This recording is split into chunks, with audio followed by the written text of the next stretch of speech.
শিক্ষা উপদেষ্টা থাকে, শিক্ষা সচিব থাকে, সব নীতি নির্ধারণ ব্যক্তি থাকে, বুঝছো? তাদের সাথে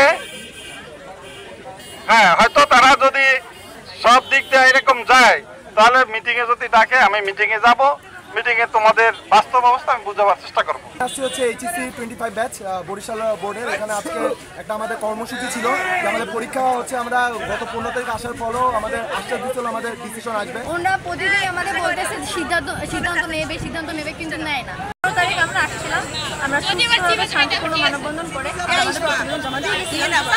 আমার কাছে এই কারণে আমরা যুক্তিযুক্ত কারণ উল্লেখ করে 3টা দাবি নিয়ে প্রতিবেদন জমা দিয়েছি এবং স্যার বলা হচ্ছে আমরা কথা তুলব এবং ঢাকা শিক্ষা বোর্ড থেকেও কথা বলা হচ্ছে যে আমরা চিন্তা করে দেখবো।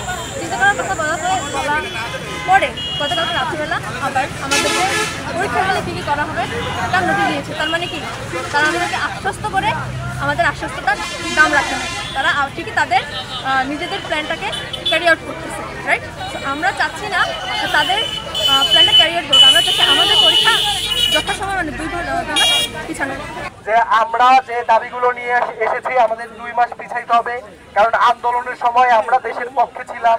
এরপরে এখন আমাদের লাইফ রিস্ক রয়েছে, পরীক্ষার হলে 3 ফুট দূরে বসলেও আলটিমেটলি লাভ নাই, সড়ক পথে আমাদের আক্রান্ত হওয়ার চান্সেস আছে। তো আজকে শুধু আপনারা যে আন্দোলন করার জন্য তৎপর, আপনারা আন্দোলন করতে চাচ্ছেন, এইটা মূলত স্যারকে দেখানোর জন্য, বা স্যারকে কালকে তো আমরা বলেছি, সেটা আজকে দেখানোর জন্য, আজকে বোঝানোর জন্য শুধু আন্দোলন করা, আজকে তো স্যারকে আটকানো বা কিছু করা আমাদের মোটিভ না। বান্ডেল থাকলে প্রতি সেনমানিতে টাকা বাঁচবে। বিকাশ সেনমানি বান্ডেল কিনে জিতুন প্রতি লেনদেনে। স্যার বলেছে মন্ত্রণালয় মিটিং না হওয়া পর্যন্ত কিন্তু স্যার আমার এক আন্তঃশিক্ষা বোর্ড, আপনারা জানেন আন্তঃশিক্ষা বোর্ড এই বিষয়ে একা একটা ডিসিশন নিতে পারবে না, সব বোর্ড মিলেই দিবে। তো এখন স্যার যে ডিসিশন দিয়েছে যে কেন্দ্রীয়ভাবে সকল বোর্ড যদি যখন মিটিং এ বসবে, যেহেতু আজকে স্মারকলিপি ঢাকায় দিয়েছে, অবশ্যই মিটিং হবে। তো মিটিং এ স্যার আমাদের পক্ষ হয়ে কথা বলবে। আমি মনে করি এতে আপনাদের খুশি থাকা দরকার।